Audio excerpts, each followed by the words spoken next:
আইসি এর ক্ষেত্রে pelvic floor ফিজিওথেরাপিও অনেকের ক্ষেত্রে অনেক ভালো কাজ করে বা পেইন রিলিফ করতে হেল্প করে। ফিজিওথেরাপিস্টদের মধ্যে যারা পেলভিক ফ্লোরের উপরে স্পেশালাইজড তারা আরো বেশি হেল্প করতে পারবে এই পেশেন্টদেরকে, কারণ দেখা যায় যে যদিও সমস্যাটা শুধু ব্লাডারের, কিন্তু ব্লাডারের সাথে সাথে কিন্তু এটার আশপাশের আমাদের পেলভিক ফ্লোরের অর্থাৎ তলপেটের ভেতরের দিককার যে মাংসপেশিগুলো আছে এগুলো অনেক সময় অনেক টাইট হয়ে যায় বা ইনফ্লামড হয়ে যায় এবং সেখান থেকেও কিন্তু এই সমস্যাগুলো আরো বাড়তেই থাকে। সো অনেক ক্ষেত্রে অনেক ফিজিওথেরাপিস্ট বলতে পারে যে কেগেল এক্সারসাইজ করতে। আমি এখানে একটা কথা পেশেন্টদেরকে বলতে চাই যে যেহেতু অলরেডি আপনার পেলভিক ফ্লোরের বা তলপেটের বা এই জায়গার ভেতরকার মাংসপেশিগুলো অলরেডি টাইট, ইনফ্লেমড, আইসি থাকলে সেক্ষেত্রে কোনোভাবেই কেগেল এক্সারসাইজ করা যাবে না, কারণ অনেক সময় এটাকে অন্যান্য পেলভিক প্রবলেমের সাথে কিন্তু অনেক সময় অনেকে কনফিউজ করে ফেলে এবং মনে করে যে আচ্ছা আমার ইউরিনারি সমস্যা হচ্ছে, আমার বোধহয় কেগেল এক্সারসাইজ করলেই ভালো হবে, কারণ এই এক্সারসাইজটার সাথে অনেকেই পরিচিত।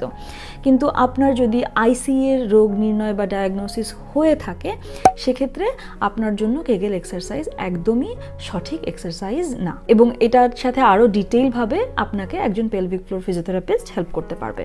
কিছু কিছু ক্ষেত্রে পেলভিক ওয়ান্ড নামে একটা জিনিস আছে, আমি ছবি দিয়ে দিব আমার ভিডিওতে, সেটা অনেকে ইউজ করতে বলে। অনেক সময় আপনার ডক্টর বা ফিজিওথেরাপিস্টও আপনাকে এটা ইউজ করার, কিভাবে ইউজ করতে হবে বা কিভাবে হেল্প হবে সেটা আপনাকে বুঝিয়ে দিবে বা দেখিয়ে দিবে বা ইনস্ট্রাকশন দিয়ে দিবে। এগুলো বিভিন্ন জায়গায় কিনতে পাওয়া যেতে পারে পেলভিক ওয়ান্ডটা। এটা কিনে আপনি কিন্তু আপনার বাসাতেও, আপনি যদি প্রপারলি ডক্টরের কাছ থেকে শিখে আপনি আপনার বাসাতেও এটা ইউজ করে আপনার যে পেলভিকের যে ভেতরকার যে ব্লাডারের আশপাশে যে মাসেলগুলো আছে, যে মাংসপেশিগুলো আছে, সেখানে মাসেলগুলোকে রিল্যাক্সেশন দিতে পারেন এবং সেখান থেকেও আপনার যে এই যে উপসর্গগুলো আছে সেগুলো একটু কমতে পারে।